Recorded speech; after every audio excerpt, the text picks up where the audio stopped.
አንድ ምሽት ሁለት ሴቶች መጥተው ታምራትን እንፈልጋለን አሉ። በሰዓቱ ታሜ እራት ሌላ ቦታ በልቶ እየገባ ነበር። መልእክቱ ሲደርሰው በቀጥታ ወደ ልጆቹ ሄደ። የሚያውቃት አንደኛዋን ነበር። ረጅም ጊዜ እንዳልተያዩ ያስታውቃል። እሱ ግን ልጅቷን በማግኘቱ ከመጠን በላይ ተደስቷል። የሚሆነውን ነበር ያጣው። ሥራ ከተጀመረ በኋላ እንኳን ብዙውን ሰዓት ያሳለፈው ከእሷ ጋር ነበር። ይህች ወጣት ከሁለት ቀን በኋላ ስትመጣ ታሜ ዝም ብሎ አልሸኛትም። እንድትመጣ የቀጠራትም እሱ ነበር። በሰዓቱ ብዙ የሚባል ገንዘብ አዘጋጅቶ ነበር። ያንን ሲሰጣት የኑሮ ጉዳት ፊቷ ላይ የሚያንጸባርቀው ወጣት ስቅስቅ ብላ ስታነባ ታይቷል።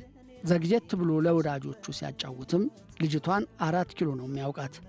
ምንም ባልነበረው ባዶ ኪሱን በሆነበት ለራት መግዣ ሳንቲም አጥቶ አንጀቱ በታጠፈበት የችግረኝነት ዘመኑ በዛ ሰዓት ታዲያ ይቺ ሴት ያኔ ቅቅል እንቁላል በውድቅት ሌሊት በየመጠጥ ቤቱ እየዞረች ትሸጣለች። ተራው እስኪደርስ ድረስ ደጅ ብርድ ላይ ኩርምት ብሎ አስፋልቱን የሚቃኘው ቀጭኑ ታምራት ደስታ ያሳዝናታል።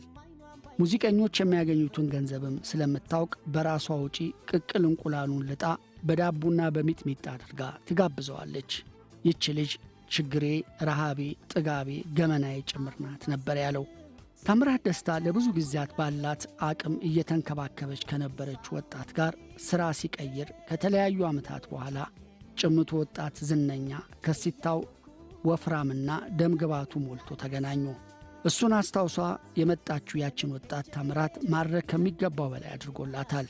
በኋላ ላይ እሱ በሰጣት ገንዘብ ለተሻለ ሕይወት ባህር ማዶ ሄዳለች። ታምራት እንዲህ አይነት ሰው ነው። ያሳለፈውን የነበረበትን የሚያረሳ ውለታ መላሽ ጭምር። እንኳን ሊሄድ እኔ ራሴ ካለችበት መጣች ቢባል ያን በደሌን ረስታው ድንገት አይኔ የለኝም አይኗን ባይኔ የማይበት